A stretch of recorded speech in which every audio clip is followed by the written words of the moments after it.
So we spoke about the initial consult. We talked about, how to get prospects and attract them to you either online and face-to-face, why it's important to get them either on a screen on a video call or face-to-face in the gym so that we can really immerse them in this journey, that we can guide them to the outcome that they want, with strength, fat loss, whatever it is that's compelling them to come to you.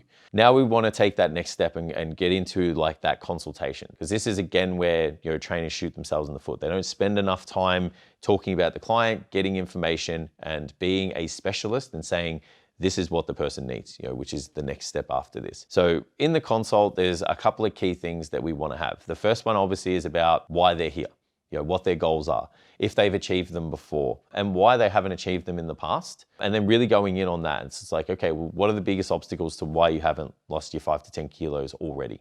So that's key information that that you as the coach needs to know, because if they can say to you, it's like, I don't know what to do, I get confused, every time I get to this weight, I end up relapsing, or I've tried this diet and get to this certain point and things start to fall off. It's like, okay, well, let's start to have a look at it. What did you do? How did you do it? How long was it done for?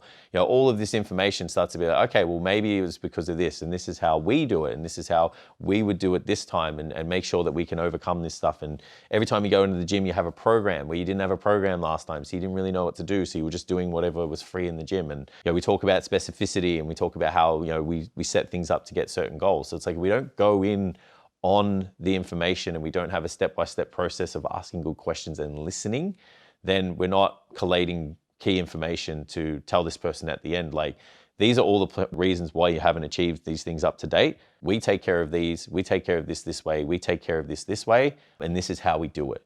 So it's obtaining that information is really important. The other thing as well is like just getting that person bought into the process along the way. So we talk about test closes. So a test close is really easy. It's like just getting that person bought into the process. Like I said, it's like, can you see yourself getting results this way?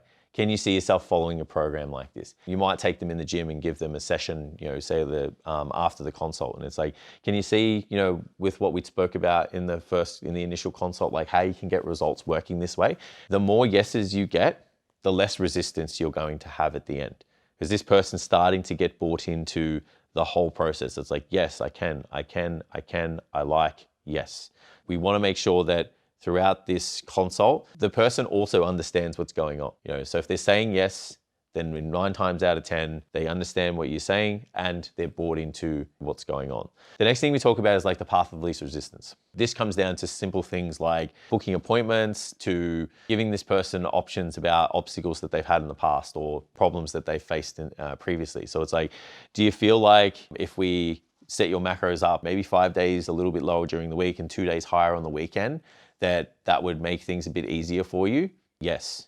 So it's giving them options rather than saying, well, how do you think that we can overcome this nutrition issue that you had in the past? It's like sometimes they need prompting questions that have the least amount of resistance to answer. And it's no different when you pick up the phone and call a client or a prospect and you want to get them into the gym and you go to book an appointment and you say, what time would you like to come in? Most of the time they're just going to say, oh, I'm busy. Especially if it's someone that you've rang off, maybe the MIA list or the birthday list or something like that. Rather than saying like, hey, Jason calling from such and such gym, just calling because we're offering sessions for people like yourself because it's your birthday, giving you a comp session, just to kind of help you work on your goals. And it's like, what time do you normally come in and train? They tell you what time they come in and train. It might be like 7 a.m. And then you go, cool, I've got 7:15 available on Tuesday, or I've got 8:15 available on Thursday. Which ones would those suit you best? So it's like making sure that you give them 2 options. The path of least resistance is to pick one, where if you say what time or when do you want to come in, they usually just say no. So if we can again go through the consultative process and give this person, really concise questions and make sure the resistance is little as possible.